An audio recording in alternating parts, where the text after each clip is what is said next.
This is Emerson Ferreira. He lives here in Jardim Santa Lucia, about an hour's drive from Sao Paulo.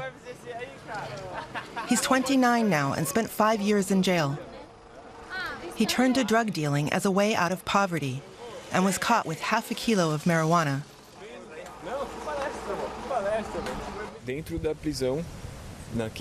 In jail, we had a lot of people living in a very small cell. Things turned violent very quickly. You feel like an animal when you're in jail, and you don't think about changing. The whole punishment system is supposed to ensure that criminals can be reintegrated and become part of society again. But when you treat people like animals in jail, it makes them more violent once they're out again.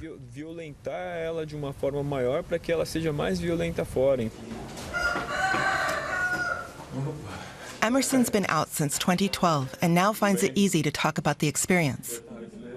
He was still behind bars when he made the decision to turn his life around. And he started as soon as he was out. He lives with his girlfriend. He gives lectures on his criminal past, vividly describing what he did wrong in his life. Global Shapers approached him, and he joined their network. He found enough supporters to produce a virtual reality video. It aims to show what it's like to be in jail. Calma, parceiro. Vem conhecer nossa cela. Olha só como é que tá nossa situação. Calma, amigo aí, ó. Irmão, tá me vendo aqui não, meu? A cell built for 8 men, packed with over 40, was once life for Emerson. The videos had millions of hits in Brazil. He's also set up a support organization called Reflexões de Liberdade, Thoughts of Freedom. He wants to stop people falling into the same trap.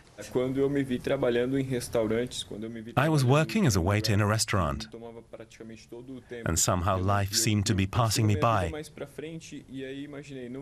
My life was just work the whole time. I started thinking that I wanted to make a change, but all I could see was a criminal career. I had no other role models.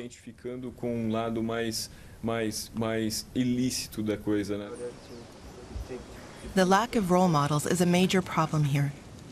In Emerson's hometown, many people survive on odd jobs.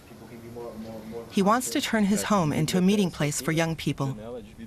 He'll put up some fencing around the edge of the roof, and then they can sit there and chat.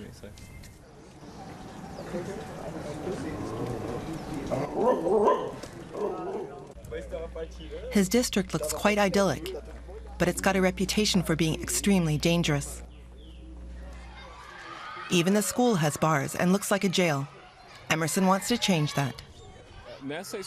This school is our pilot project. We want to try out some new methods, change things, think outside the box, and communicate. Dialogue is important. The students have to make the right choices later.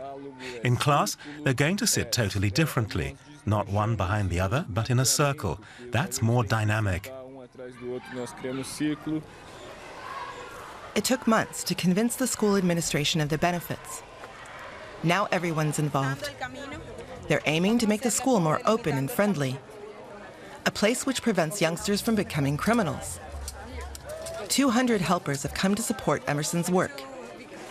Many of them are highly qualified and from well-off districts in Sao Paulo, who traveled in especially.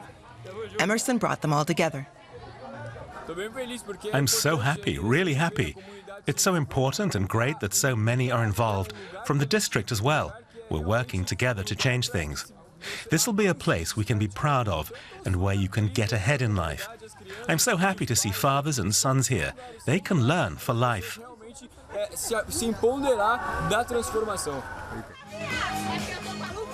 A school garden is being laid out, and almost all the bars and fences are being dismantled. It's all thanks to Emerson's initiative, and all reason for a huge celebration. In Jardim Santa Lucia, it's been a long time since things have felt this carefree.